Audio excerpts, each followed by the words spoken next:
Quando a gente olha melhor, né, a questão do fim do mundo, que gera tanto rebuliço nas pessoas e é tão mal usada, às vezes por algumas lideranças religiosas, né, a gente tem que ter um pouquinho de cautela, um pouquinho de cuidado em olhar as Escrituras. Primeiro porque o Evangelho de hoje é muito claro, né? A gente vê ali, sempre acontece, estoura uma guerra, estoura uma praga, estoura alguma coisa, é o fim do mundo, e aí Jesus mesmo fala assim, calma, as coisas vão acontecer, mas ainda demora um pouquinho mais, né? Vamos mais devagar, porque, e até pior ainda, tem as pessoas que naturalmente veem isso já se assustam, e tem aquelas que ainda aproveitam isso para manipular as outras, né? Tentar manipular a fragilidade das pessoas. E se Jesus fala que não vai ser assim, já seria um motivo para a gente ficar mais tranquilo.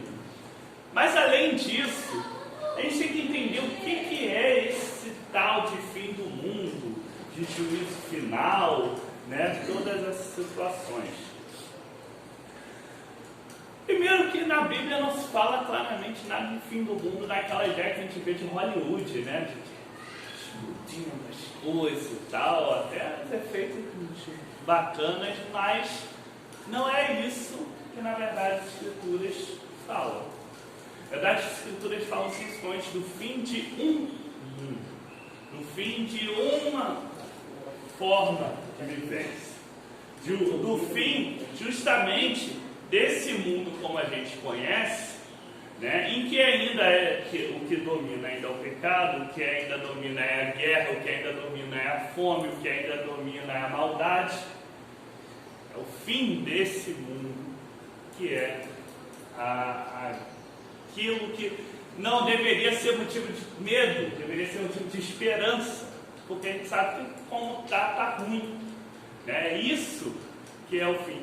E não é à toa que o calendário litúrgico, né, que começa ali no advento, na espera por Jesus, termina no dia de Cristo Rei do Universo, né, para mostrar que todas as coisas vão terminar no senhorio de Deus sobre elas, na prevalência, no bem prevalecendo sobre o mal, no que é bom, no que é novo, no que é amor, prevalecendo sobre a maldade, sobre a injustiça.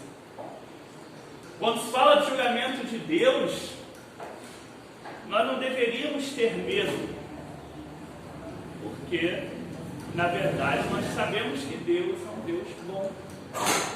O julgamento dele não é para o mal, o julgamento dele é para o bem, é para libertar o mundo, libertar as pessoas do mal que nos aprisiona, libertar dos problemas, de tudo aquilo que já não cabe numa humanidade renovada, uma humanidade que realmente vive no novo nascimento. Porque lá, com Deus, na vida com Deus, para onde todos nós vamos, não há um espaço para isso, né? Não há mais dores, não há mais tristezas, né?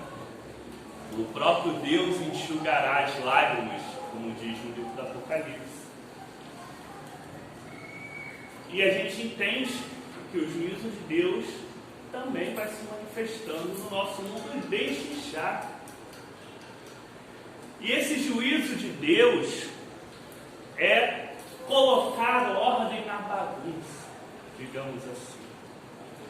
A gente sabe que ao longo da sua história a humanidade se equivocou muito em muitos dos caminhos que ela tomou. E isso tem feito mal principalmente para quem? Para ela própria. Não só para ela, porque também todo mundo sofre junto, né? Toda a criação de Deus acaba gemendo também como em dores de parto, pelos descaminhos que a humanidade tomou. Mas o que Deus sempre quis, o que sempre foi o plano de Deus, foi fazer a humanidade retornar ao caminho certo. Não destruir a humanidade. A gente vê isso na Bíblia exaustivamente, lá desde o início do Antigo Testamento. A gente vê sempre esse ciclo se repetindo. Deus liberta o povo, orienta o povo descaminha, o povo sai do trilho e Deus tenta trazer de volta. Mesmo naquelas situações que eram piores. É por isso que também, quando a gente vai ver lá, por exemplo, o profeta Jonas, ou vários outros profetas,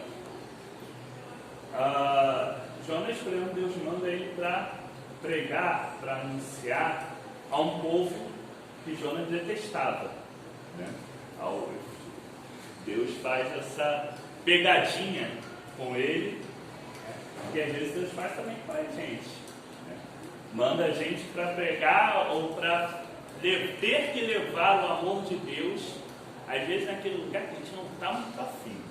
A gente não gosta muito daquela companhia, daquelas coisas, mas Deus também às vezes empurra a gente para aquele lado lá.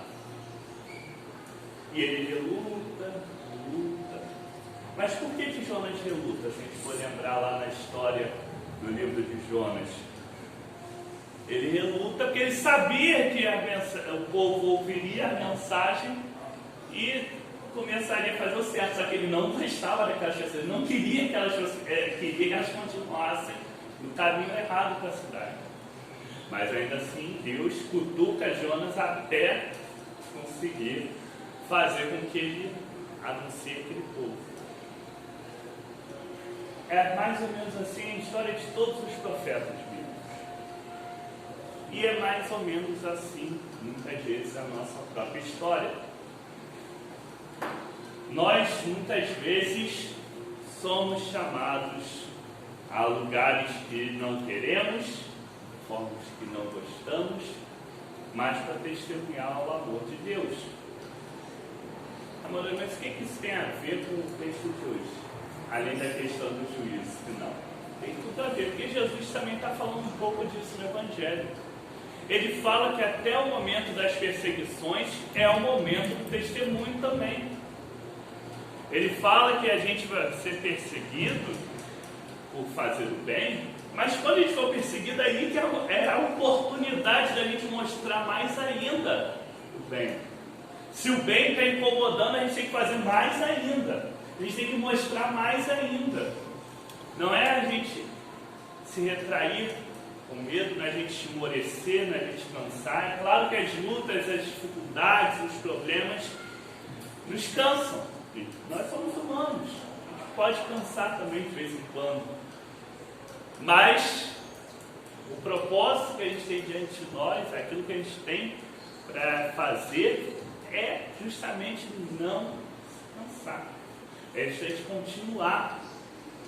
Se for para... O que Jesus está colocando é isso. Seja em que situação for, continuem, perseverem. Se for para ser preso, seja preso e dê testemunho. Se for para ser perseguido, seja perseguido e dê testemunho. Seja o que for que aconteça, continue dando testemunho. E a carta que a gente leu antes do apóstolo também vai nesse mesmo sentido. Não se cansem de fazer o bem. Continue fazendo o bem. Seja de que forma for. A gente deve ser... Esse é, na verdade, o nosso grande papel dos planos de Deus. Continuar praticando o bem, praticando o amor. E na medida que a gente continua isso, a gente não tem por que ter medo quando a gente sabe que no final das contas, no final de tudo, mesmo que durante um bom tempo, fique parecendo que é o contrário, no final das contas é o bem que prevalece. Não é fácil, é sempre alertado a gente que durante um bom tempo ainda as coisas continuam complicadas, né? Mas se nós sabemos que esse é o destino final, é com ele que a gente tem que se comprometer. É como numa viagem, a gente sabe onde a gente vai chegar, a gente sabe até onde a gente tem que ir. Pneu fura, tem quebra-mola, tem um monte de coisa no caminho para atrapalhar. Mas se a gente, primeiro engarrafamento, primeiro sinal fechado, a gente parar, a gente nunca chega. Então, o sinal fecha, tem buraco, tem engarrafamento, tem pneu furando, tem tudo isso. Mas a gente vai, às vezes, um pequeno acidente, uma batidinha, a gente vai continuando, senão a gente não chega. É isso que é o grande cerne da mensagem cristã.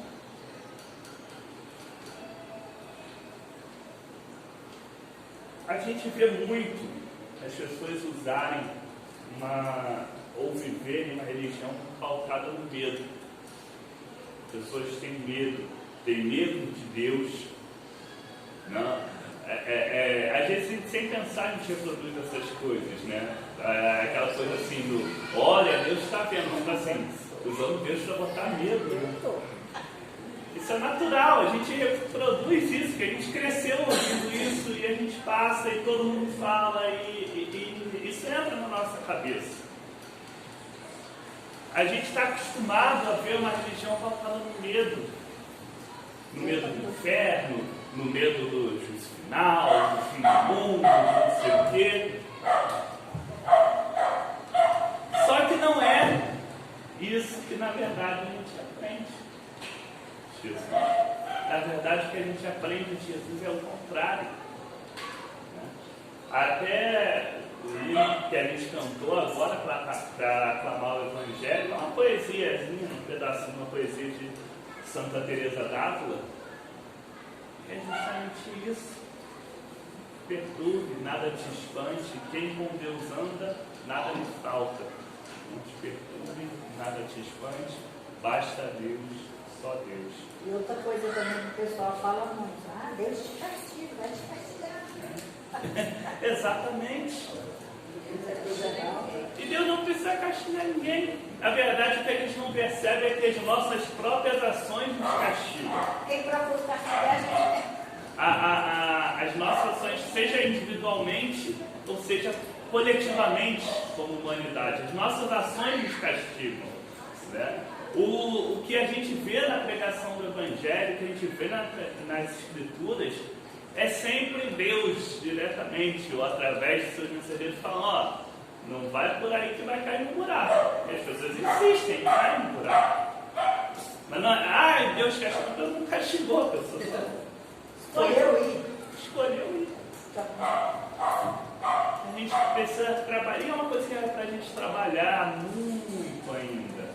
A gente mudar um pouco essa visão de Deus que a gente tem, às vezes pautada no medo, pautada num Deus tirano, quando na verdade é completamente o contrário. Deus revelado em Jesus Cristo é exatamente o oposto de tudo isso. A gente tinha algumas culturas no passado que insistiam muito nessas ideias. Os tiranos exigiam sacrifício até de gente, né, não sei o quê, aquela coisa toda. E era contra isso que os profetas bíblicos sempre bateram. Era contra tudo isso. E às vezes a gente acaba reproduzindo dentro da religião que se diz pautada nos ensinamentos bíblicos esses mesmos erros que eram para ter sido tirados lá de trás. Então, Eu sempre lembro, tem um meme, há muito tempo que eu via, falando assim, o Apocalipse deixou de ser um medo para ser uma esperança. Algo mais ou menos assim, que era o meme.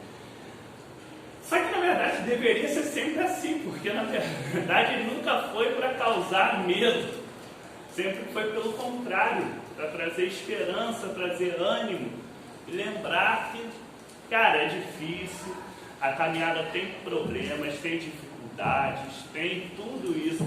Durante um bom tempo parece que o mal prevalece, durante um bom tempo a gente sabe como é que são as coisas.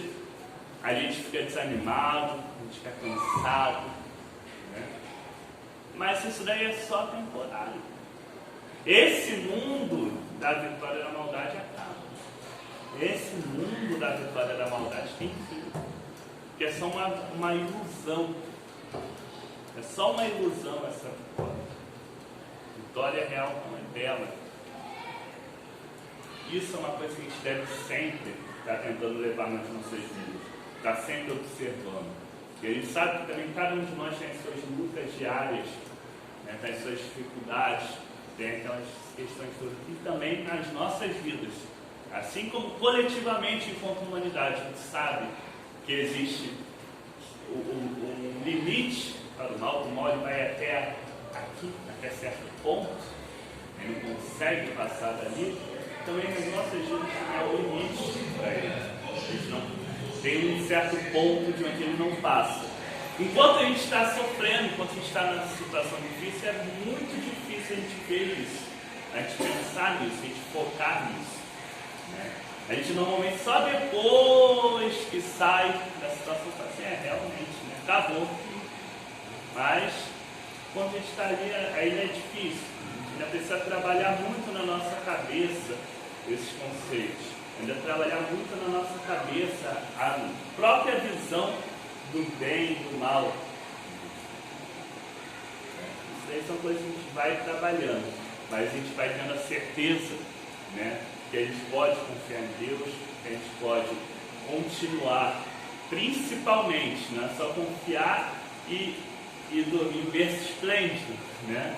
Aliás, até a carta de Paulo hoje é dando um puxão de orelha no pessoal que estava assim, não, Deus vai resolver tudo, está tranquilo, não preciso fazer nada, né? E aí Paulo até de forma bem dura, né? Quem não trabalha não coma, né? Então não, você também tem que fazer a sua parte, vai lá, vai à luta, vai fazer a sua parte também, né? Senão a gente acha, tranquilo, deixa só na mão de Deus, não, a gente confia em Deus e a gente age como Deus quer que a gente age. Porque as duas coisas estão ligadas. A gente está aqui nesse mundo sempre fazendo a missão que Ele confiou para a gente. E a gente sempre tem oportunidade em todo momento. Isso é fundamental a gente ter isso na mente. Por coincidência não, estava ontem lendo um texto antigo do Bispo Sherry, lá de 60 e pouquinho, falando justamente isso da necessidade da gente pensar o testemunho cristão, não só na igreja, a gente pensar em cada coisinha da nossa vida, testemunhar o amor de Deus em cada lugarzinho que a gente está, em cada momento, né, da nossa vida. Esse é um desafio que a gente tem, levar, ser como se fosse uma vela irradiando essa luz de Deus por onde a gente está passando, essa lâmpada, essa luz por onde a gente passa. Isso é o grande desafio, esse é o grande chamado que a gente tem. É o que o apóstolo fala, não se canse de fazer o bem. É isso que a gente deve ter sempre em mente.